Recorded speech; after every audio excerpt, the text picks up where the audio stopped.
weche mag muko udi motenore kod ohala. Johala mag Gikomba e boma Nairobi mane mukunde mag uso ochwalo ywak margi e doho ka giseyo piny owacho kuom okang' makamano. Gidwaro ni mondo sirikal kata gidwaro mondo doho ochung muko makamano ka ywak ni piny owacho ok dew ratiro margi. Sirikal ne ochiwo chik mar muko kuonde uso manitiere gi ngaora ka johala go to koro ochiwo ote ne odialo bura mondo ochiw chik mageng'o okang' makamano ka giwacho ni sirikal rocho go ratiro margi. Sirikal mar kaunti ma Nairobi oyangni ni kod penjo mowinjo bed ne gidwoko ewi bura mar muko kuonde uso mag johala mag Gikomba.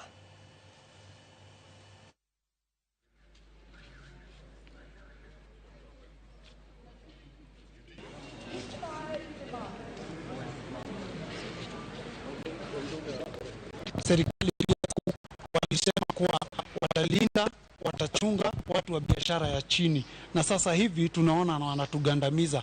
Lile kitu wanalosema watatuletea pale ni fire station. Hiyo fire station tunauliza mbona wakatuletea fire station kutumaliza? Afadhali moto tulikuwa tukiunguliwa na inatuacha mahali pale. Tumebomolewa bila notice.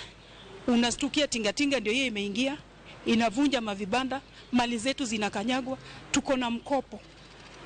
Mpaka saa hizi nyumba nimefungiwa, watoto wangu hawaendi shule. Nashindwa mimi ni mwana Kenya. Nitaenda wapi? Usaidizi nitatoa wapi? Ndio maana tumekuja hapa tusaidiwe. Hata serikali ilituambia vizuri, hatutakuja kusumbuliwa wana Gikomba.